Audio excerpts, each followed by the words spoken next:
Hello and a very warm welcome to The Real Talk. How are you doing and how was your week? Thank you for sparing time to hang out with us. Our guest today is Alain Numa.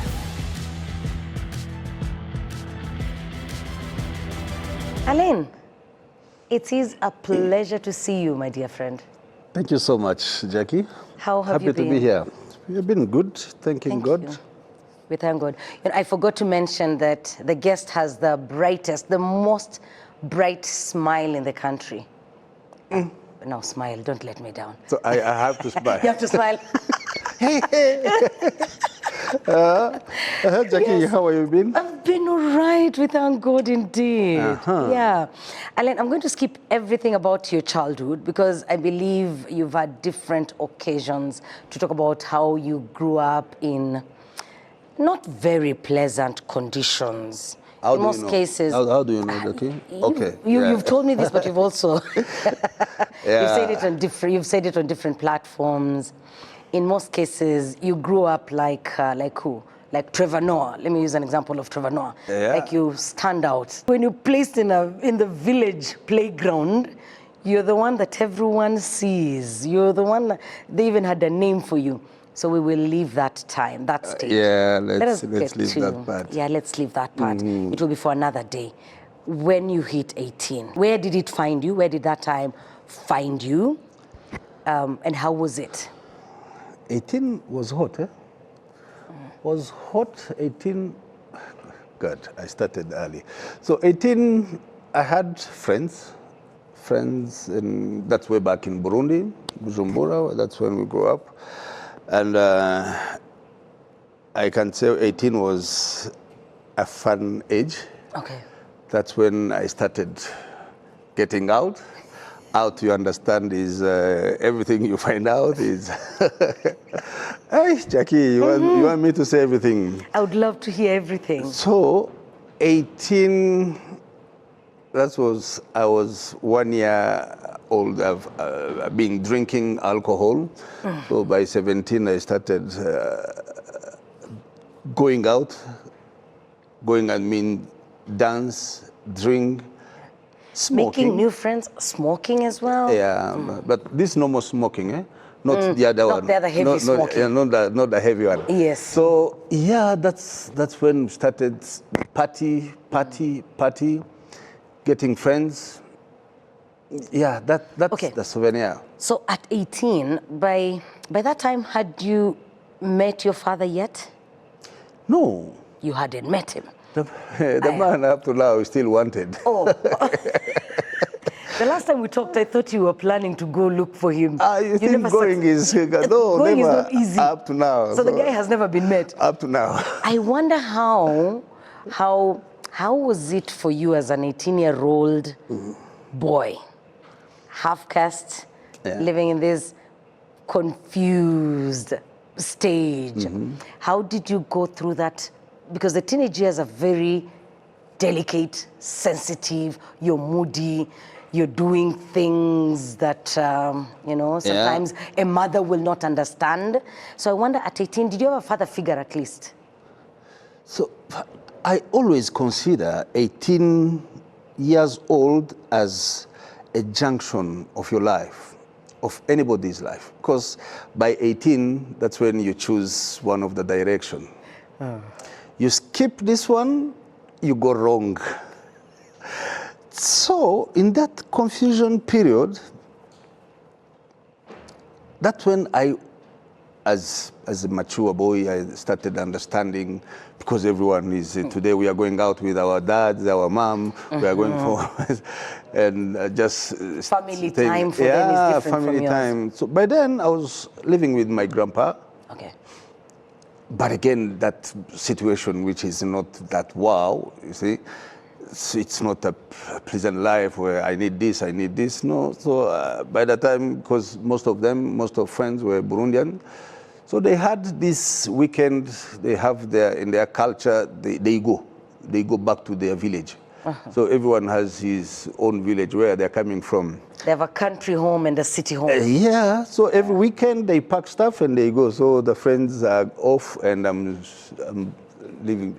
there behind alone. So, and what we do? So that's when I realized, they say, how come we don't have, by then parents were refugees? Not even the town is not belonging to you, not if the village, you don't have village. So, of course, that age you are hot, you don't spend much time of thinking negatively in that sense. But that wasn't good. That wasn't good at all. Yeah. But again, at 18, that's when most of friends were Rwandese. Most of friends were going to join others for the liberation struggle. Okay. Yeah. So, yeah, it wasn't Were good. you going to school at that time? Yeah. 18, I was already in secondary school. Yeah. And So at a certain stage, you decided to join the people that had joined the liberation struggle. Yes. Talk to us about that. What inspired you to make a decision like this? as I always say, this is not easy to explain to anyone because that level of patriotism, it's very high. Where parents can decide to leave their kids, boys or girls, you go for the liberation of our country. So going means you are not sure if you will see them again because war it's not a comedy. Eh? No. No. So and then at certain period, I was like I said, telling my grandpa, I think I'm ready to join others. I said, if this is coming from your heart, I'm releasing you. Thank you so much. Then I pack my stuff and go. So What made you decide to join? You know, because some people will say maybe my parent was serving in the army, I was inspired by him, or something pushed me, someone pushed me. For you, what was that? to be honest, it was that lack of identity. Lack of identity, I explained this previously, you know, when in school, because refugees were everywhere, so you could get that time where a teacher comes and says, where there are Burundians, raise your hands. They raise where Rwandese, they raise your hand. Where Congolese, Zairua by then. So where Congolese, they raise their hand. And I'm just say, by the way, so who am I? Where do I belong?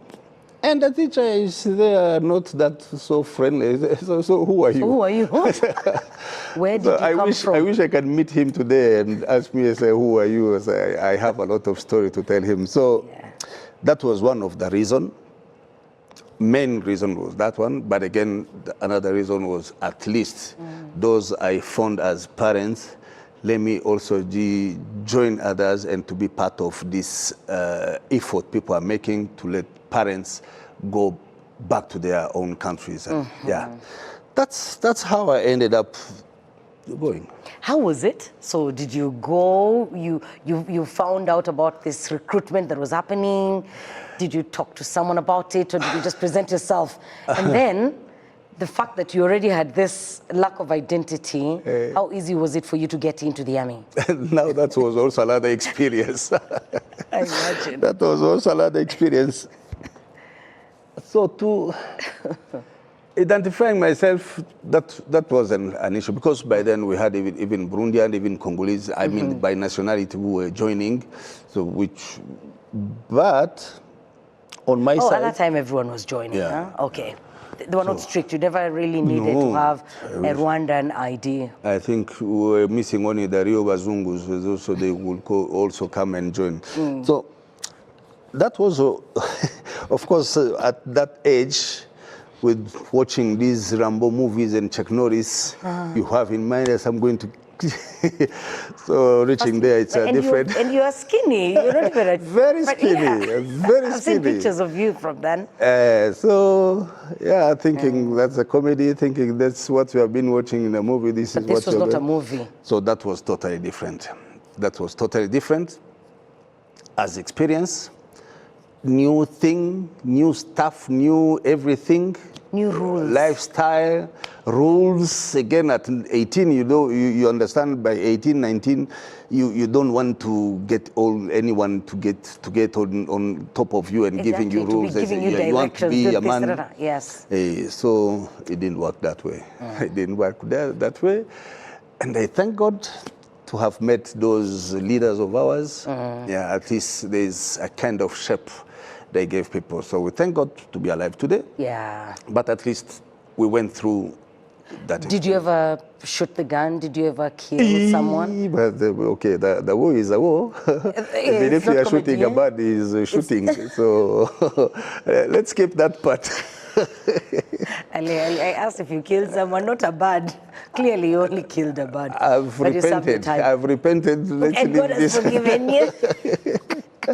And then, okay, the decision to leave, when it was all done, and you said, I have served my country, this patriotic part of me has been fulfilled. Yeah. When did you decide to leave, and then where did you go next? So when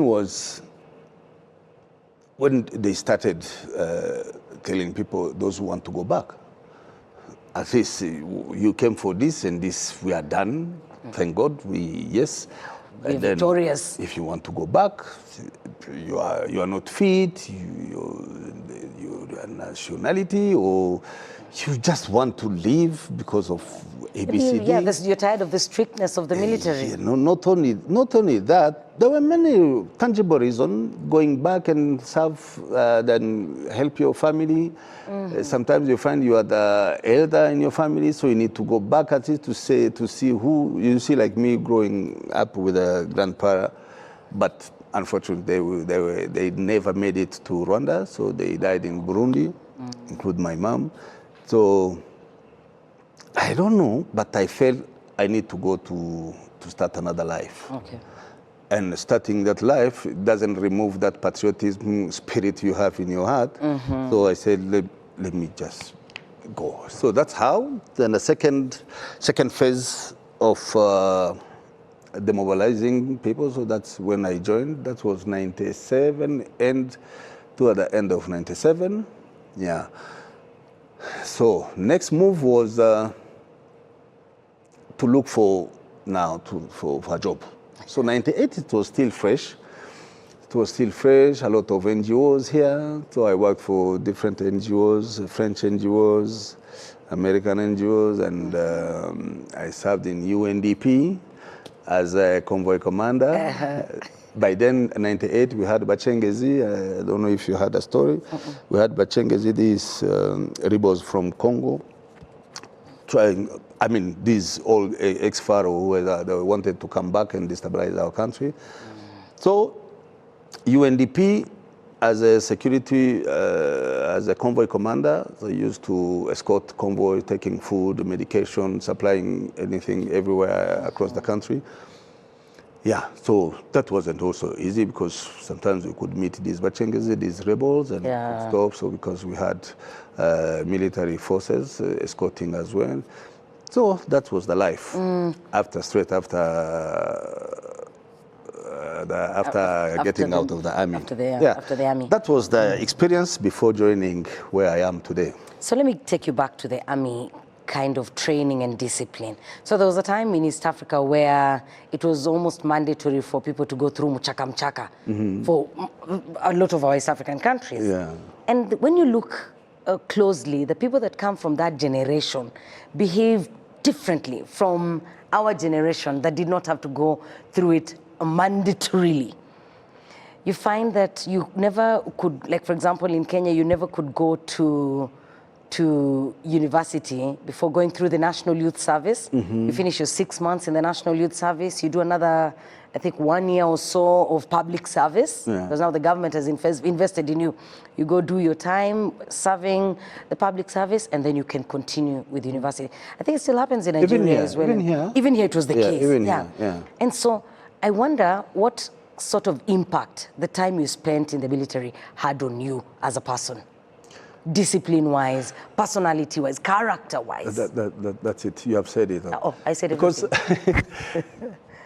I wish every Rwandan, regardless from school, from where, but every Rwandan could go through that program. Because me personally, I am who I am today, and the big contribution of my life, my journey until today, is because that period I spent there, shaping myself, cleaning what I had in my mind, and giving me a proper direction. To have that respect, high level respect means from anyone, from a cleaner, from a house girl or houseboy, to a high authority, but you have that respect.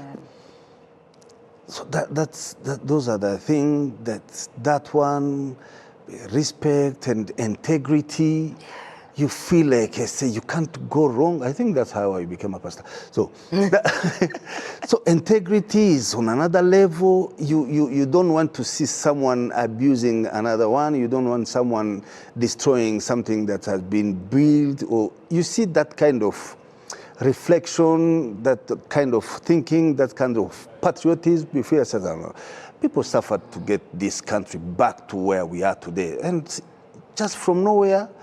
And based on our history, it's very easy and very sensitive to turn things down.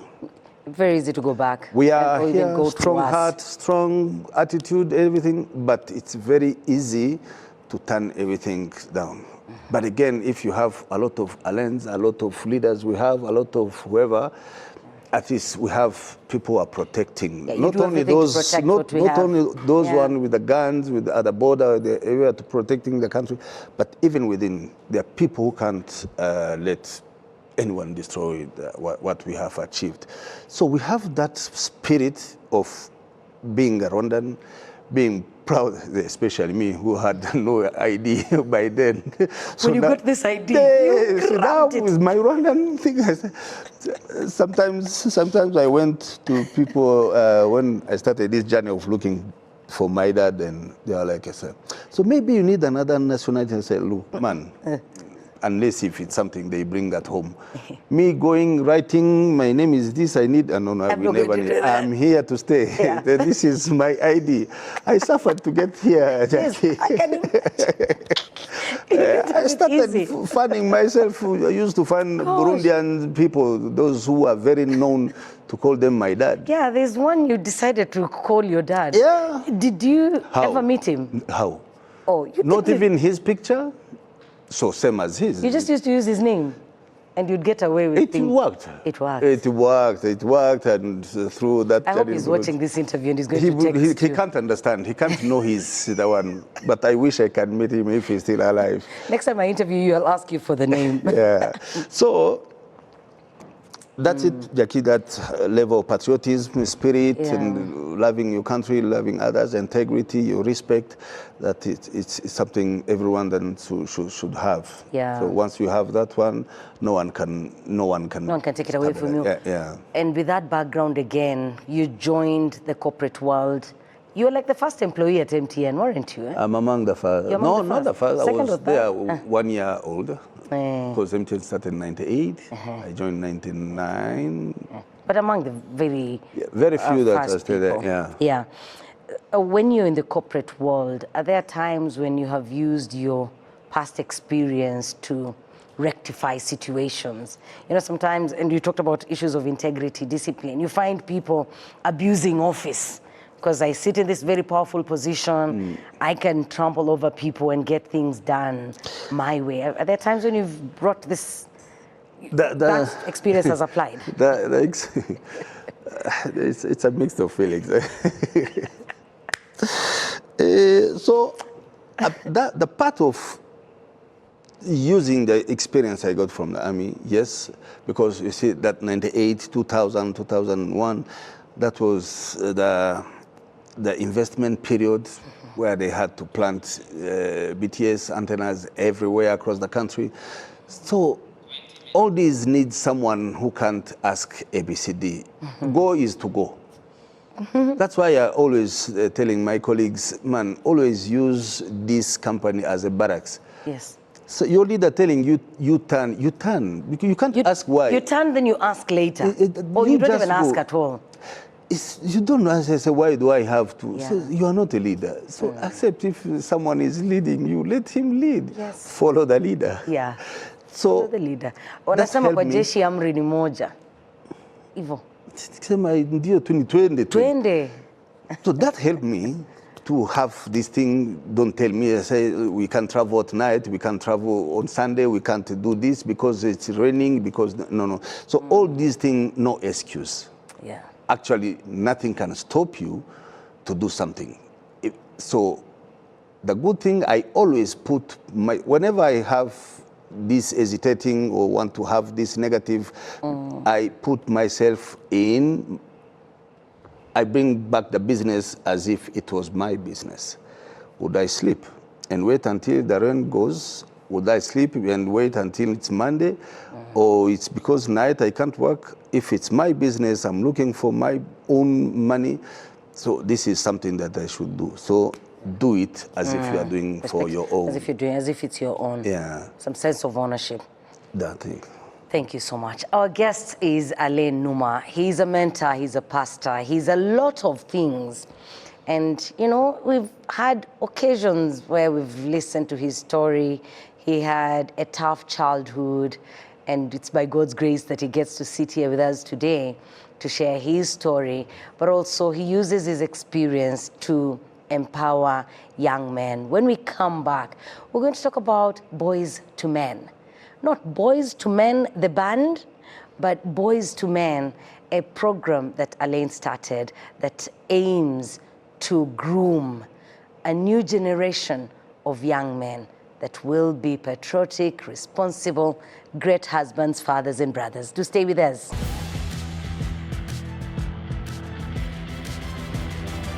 Welcome back to The Real Talk. My name is Jackie Lumbasi. Our guest is Alain Numa. We're getting to know more about him, touching on his past and where he is presently. Alain, you recently started Boys to Men. Take us back to where this calling, you know, I've not even talked about Alain the prophet, the pastor, and the many things you're doing in the Lord's kingdom. But let's go to what you're doing with men, boys. So how did it all this start? started? Yeah. This started last year when the revelation came. Let me take it that way. Yeah. So that revelation comes and is, you can take the boys. We need a camp where you have a one-to-one with boys and share what kind of life they need to follow and try to get that outcome as a positive, to let them be the ambassadors of life changing in the country. So being in this corporate world, I think I know not much, but at least I know what kind of issues we have in every sector, but at least let me say now on young boys. So on young boys, because Jackie, the way whenever I get a revelation, I straight have time to go and talk to Alain. So I have these two people, Alain and Numa, going somewhere for a discussion. Hey. So that's every year. Every year I have my own time. Own, like no wife, like no a personal kids, retreat. No myself, self-evaluation. Right. Where do you want to go? And then once I have, this is like the country, our country structure. Once I have those goals and those what we want to do, I go back home, I sit with my wife. This is what I think we can do. What do you think? And whenever you have that support of MD at home, the wife, they say, oh, this is happening. So kids are just to be informed. Oh, kids don't have a say in this. No, they are just here, we are following, follow the leader. The leader brought it home, the MD supported it, the children have to follow the leader. Because when MD is not supporting, then you drop. Oh, then, yeah. You will need another retreat that involves both of you. That's how it goes. We always go together. After myself, we go together, and then the family time together with kids. So they are always claiming, I say, why you are not taking us? By the time we knew each other, we were not there. So leave us alone. We are going too fast. So I have that time go and talk to Alain Numa. We discuss that when now the revelation falls and brings all this. So, and myself, I say, if I need to do this, then what are the issues we have currently? So currently, we know we have alcohol, which is hitting us seriously, drugs hitting us seriously, early pregnancies hitting us seriously, and then now social media. Social media of this digital world is taking us. I said, okay, so if you're giving me this, I understand. Early pregnancies, what a specific issue. Mainly, I know some people are doing it, but it's not at the same level as the way they discuss with girls. Telling girls, you know what, this is early pregnancies. To fight against this, you need to abstain, make sure. Or use But these the guys, the promoter, the boys, they are not well exposed. Yeah. And then it becomes more of a burden to the woman, to the girl, than the boy. The boy comes, he discharges, he walks away. I know. Then the girl has to suffer the consequences. On the street. Actually, the guy can do that to 10 different people in one day. That's the thing. Unfortunately. And that's why you see the numbers are growing. Yes. As much as we talk about it, the number is still also growing. Yes. I don't know if we need to stop talking about it so the number will go down. We need to stop talking and we can start castrating people. Just cut the thing off. I think by this rate, anyway. And in that particular issue, I realized boys are not very well exposed on this, yet they are the promoter. I say, so this is an issue, so leave that one. So bring the fight against the drugs and alcohol. I said, I went through this, drinks or friends who went for drugs. I know. You use your experience. I went through different drinks and I know what it is. Yeah. So, okay, this is another, I understand. And not I understand, but I even have facts.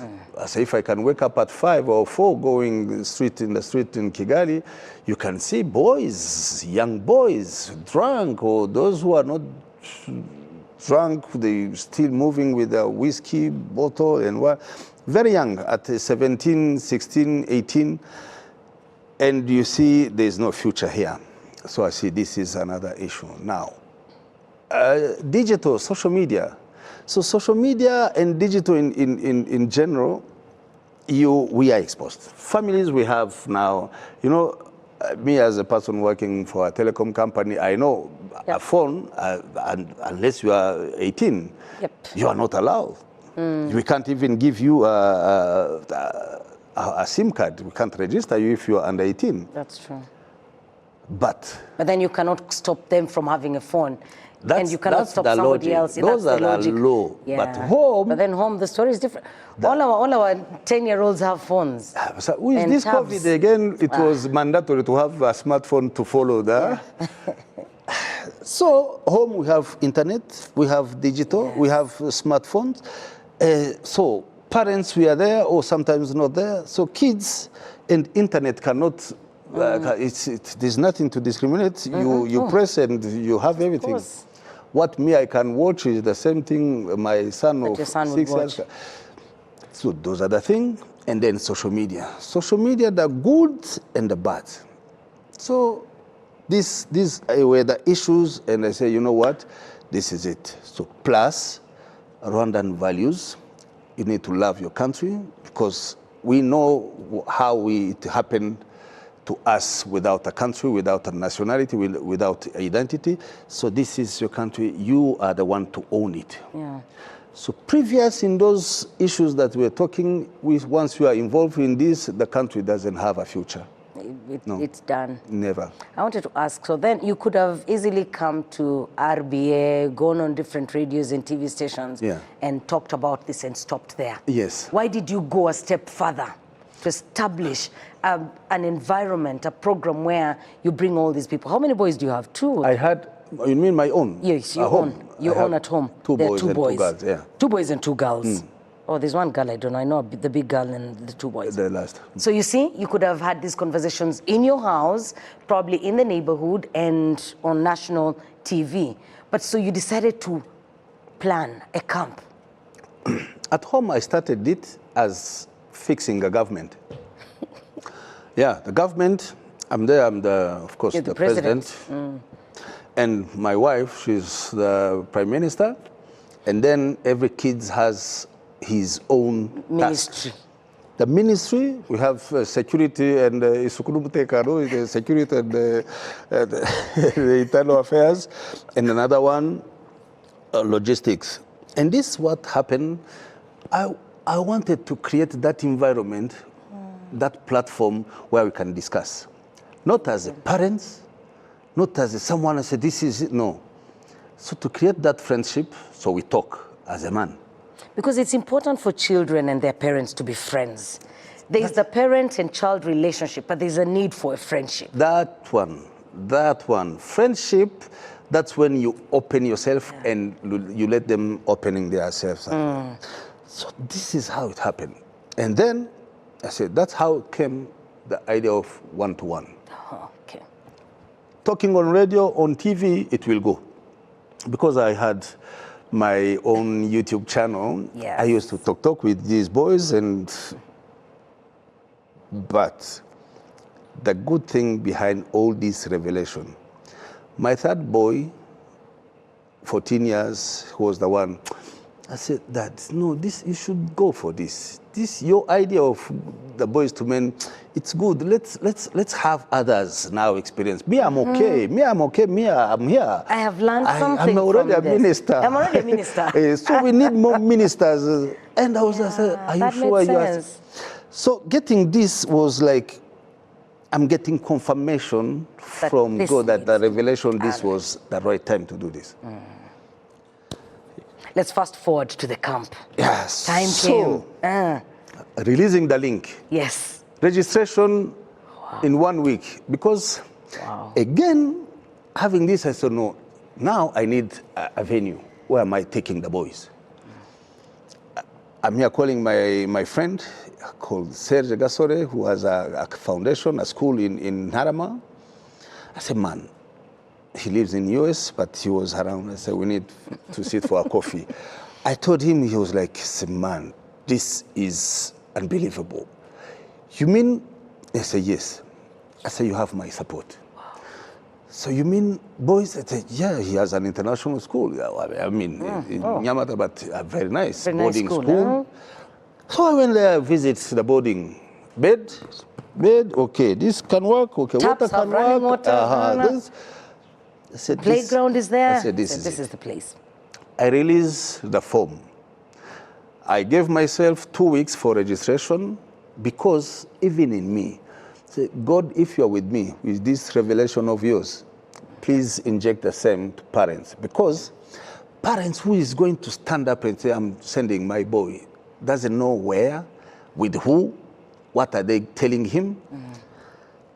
I'm there the first week. It would need divine intervention. I'm telling you, so the first week, it was full. 60 boys, full. Wow. And then we realized was that the number you were expecting? How many people were you expecting? That was the capacity, 60. Yes. That was the capacity. Wow. So even... And you filled it in a week. Yeah. So even the venue, the man told me, so you know what? Eh? So since it's the first, let's stop at 60. They always do these kind of camps or something for holidays. Attracting more kids, but yours is very sensitive. Let's stop at 60 and see if, because now you are bringing these kids from, you know, these in town. Yeah. They're used to this life, so so let's go slow by slow. 1 week we have the full list, done. 60 done, and then imagine even the heart of looking for sponsors wasn't there. So what if now I involve sponsors and things goes wrong? Yeah. So let me stand on my own. Whatever happened, it will be on me. I sick for my leave. I got leave for a week. So, departure. All parents brought their kids at the venue. I The saw departure pictures and videos online, yeah. Departure point, families are there, and all mamas were like, my boy is going. So I'm the one taking them. Most of you know me, others you don't know me, but I'm a parent like you. Yes. Give us peace, give us this time, we go. So we had a time to pray together with family. Kids board the bus in Harama. So reaching at the camp, everything is wow, garden, everything. So they started, bring everything from your bag, put everything down. I say, how? Those are my stuff. I said, oh, there's no stuff. Yeah. You know, because this movie and everything, I said, hey, my rights. These are my rights. My rights here. This is the camp. Yeah. Put everything here. We don't, maybe you have drinks, you have drugs. Which are not allowed here. So you checked. So it started from there. So why is this thing? So maybe some did have that clue where we are going. So some almost changed their mind. So starting from there, instruction. Yeah. So here you don't talk anyhow. Here you don't laugh anyhow. So here you don't move anyhow. You need to be on the queue, and everyone is, easy man, what is this? No, no. Or maybe it's, they go. They show them where the rooms are. They have rooms, but went for these the bodekas. The bodega beds. Wow. Yeah. How many days did you spend there? A full week. Full week? Did they have their phones? No, how? How did these kids survive through By those the time days? we're there, phones, you brought phones? Oh, yes, sir. Thank you. Oh, thank you. Your name, what? The phone is here. La. So that experience now starts in the night when they bring food. Yeah. Kids are saying kaunga, beans, and some veg. Dodo. You expect us to eat that? My brother? Bra. So the first kid came to me, excuse me, sir, I forgot to tell you something. They said, tell me. Because I had to stay with them every day, every single minute, to keep monitoring and to let them know they are not in the wasted place. They are together with someone who is at least. I forgot to tell you something. What kind of, what is that? So I had an assignment at school. I forgot to tell you, so I need to go back. So because this kaunga. I said, you're allergic to beans and kaunga. It's okay. Let me call your dad. I say, yes. Can I talk to him? I said, no, you're not allowed. I talk to him. So let him come and pick you in the morning. Wow. In the morning, kids, wake up, 5, cold shower, making your bed. Some of them, what is this? Bed? Me, I have 2 people who are making my bed. So, and then do the kamchaka. 1.5 kilometers. That was amazing. Even me, having that revelation, but I was also learning a very strong message out of this. You know, Alain, let me ask, why is this important, this focus that you have on the boy child? Why is it important? Because I know we live at a time when a lot of us are focused on the girl child, because the girl child has really gone through a tough time. Yeah. So why do you think it's important that at this time, at this point in our lives, we should be looking at the boy child and teaching them these values that you're doing? Jackie, you know, starting was a revelation, but at the end, that's why I'm saying I was also learning, I got a strong message. By the time we closed the camp, boys went back home as men, that's one. Second, they committed that they are going to protect their sisters. Wow. So protect means... And you wanted that. I wanted. You wanted that, yes. I wanted to hear this. Yeah. I wanted to hear kids changing the life of me. I can't eat this, I can't do this, I can't do this. I can't help with house chores because I've got sisters and house girls. Among the tasks they had on every day, on daily basis, was in groups, go in the kitchen, you need to wash utensils, to wash your dishes, You going to clean there, you bring the firewood, you go and work in the farm. So in the farm was now an experience, yeah. you know, removing the soil. clay. Yeah. So kids were like, oh God, I've Did you give touched them it. gloves? Oh, no, gloves how now? Gloves, we never understand how heavy it is. And you capture a boy on camera and say, oh my God, I've touched it, I've touched These it. kids are used to finding food on the table. They don't know where it comes already from. made. So, Oh my God. of course, Wow. the first 3 days was very hard, squeezing them. But again, go slow by slow as we release, we give them food, the proper food, mcheli, rice and rice and potatoes. A little bit. But during the discussion, that's when we had personal, as a parent, I could see kids. You know, you can see kids and you understand where they're coming from with their parents. And how their home life is really affecting them. That was my way now, counseling or now having that special one-to-one. They tell me about you. You did that. And I go on conference call with the dad. I said, no, this boy, he's always alone. He never talks, he never what? I don't know what kind of issues. So I told him, I said, now he's a commander. He's one of the boys leading his group. I said, no, not my child. I said, give me a few seconds, Alain. We will be back and you finish that story as we go to 6 Qs. Thank you so much for watching The Real Talk. Shortly, we will have a look at the 6 Qs with Alain. If you have any questions or comments, please use the hashtag The Real Talk. Send that through. We will respond to that. If you're a parent and enjoying this conversation, let us know if you need help with the boy, if you are excited about this program and you want your boy to be part of next year's Boys Camp. Get in touch and we will hook you up with all the details. We're back shortly.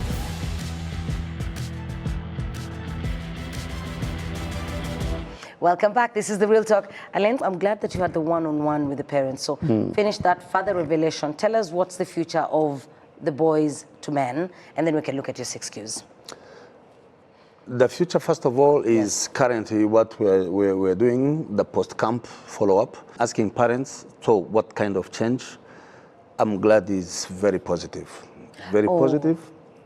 The parents are monitoring their kids since they returned home. Yes, even us calling parents. Wonderful. One by one, finding out what happened. So we understand the change. I like happy. the fact that you said you sent them commanders. Your son is now a commander. Yeah, they are commanders. They have their groups, and you lead. Yeah. So especially those who had those weaknesses or issues, they were commanders. Wow. He's there. Hey, boys! And sending, because we created again the group WhatsApp for parents, at least to update them what is happening. You could see a parent asking you, so this is the second day, I've never seen my boy on the picture, is he still alive? Oh my goodness. Oh my. So, now the future of boys to men. Yes. I wish parents can send, this is none of the business of making money. No. You're not looking for money. I know some way like, Alain, that guy, MTN marketing, that one is money-minded. So even if I get that money, but at least you have a positive boy. You have a good child in your home. Yeah. So I wish I could do more, first of all, because this first phase could have a second of the first phase, where now we have evaluation. How far? Do you think what we learned last time, was it good? Was it good, yeah. And then you have that second of the first phase, and then they proper graduate. They graduated, everyone went back home with a certificate, they graduated. So that's what I wish. And then the best among those best boys attend the second cohort, the second phase in 2024. Okay. And be with the new boys, telling them. They will be now their mentors. On the graduation, their big brothers came with their parents, because we have parents came for a family that party. Yeah, they came and picked the boys, and we could hear one telling his big brother, I say, you see, you don't know thing. Have you ever touched that thing? I said, what that thing? The shit of cow. What have you done? I said, I've touched it. touched You have you so ever? young, No. yes. So I'm a man. So you find that small thing, make him, like I said, I did this and I made it. So I wish to have that one, but because it needs a lot of financial part of it, then we're expecting to have phase 2 in 2024. We have new boys and... Do you have a website, a place where we can come to you? We can go if you need information. I did this under Amerwa, Association de Métiers Rwanda. That's my NGO. And again, to be clear, because people used to call, so are you taking only métier, only half caste? I said, no. This is discrimination. We are here, we are supporting boys.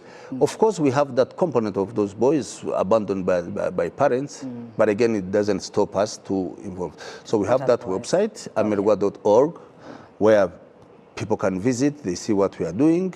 Because not only boys, we also support women in saving groups. That's it. So I'll go there to see what you're doing with women. Alain, thank you. We will have you back to talk about Amerwa, the organization, because I know there's another part of your life where you're supporting half-caste boys. We'll dedicate a day to that. Let's go to the 6 Qs.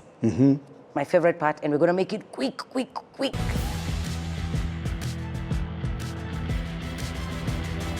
What is your favorite hobby? Swimming. Okay, number 2, how do you maintain that happy personality? Alain, you've got an amazing personality. How do you keep that up? How this thing came? I know, I've seen you annoyed. Even me, I don't know. I know.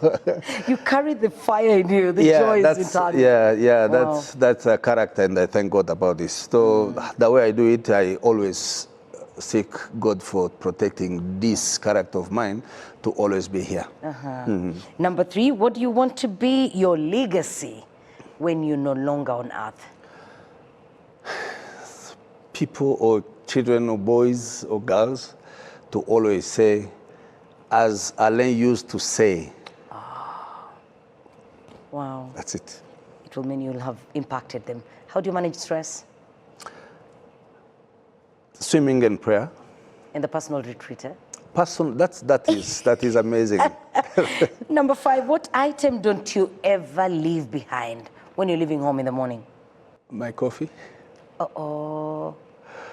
bad. You're a coffee person. Yeah. But now we are 50, so I'm going slowing down. Slowing down. I will be living with a lot of 2 liters of water.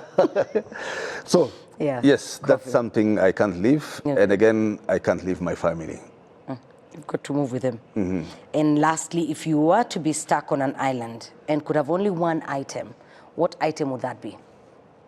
Sorry, again? If you were to get stuck on an island, a desert, and you can only get one item, or you can only ask for one item, what would that be? The money of my life, the Bible. The Bible, and that's it? That's it. Because the Bible, you find everything. There's verses telling you, I will support you, I will be with you, I will rescue you. But I thought you were going to say water, coffee, something. Because you'll need something for the stomach. The Bible is not going to fill the stomach. I know that's why in a few minutes we'll go back and release. But the Bible will be there, say you just wait for rescue, for intervention from God. That's it, Jackie. Thank you, Alain. Thank you so much for your time. It's been such a pleasure. Thank you so much for this moment and Rio Talk, and thank you so much for this opportunity. You're doing a great job. Please keep it up, and whenever we can support, let us know. Thank you so much. Can't wait for you in 2024. Oh, thank you. I'll be there. Thank you. It has been a great pleasure to have you with us on The Real Talk. Our guest is Alain Numa. He is a pastor. He is like a marketing guru. He is a mentor, an amazing father of 4, and we're honored that he spared time to be with us. If you have any questions or comments, please send those through. It is always a pleasure to have you with us, and let us see you next week. My name is Jackie Lumbasi. God bless you.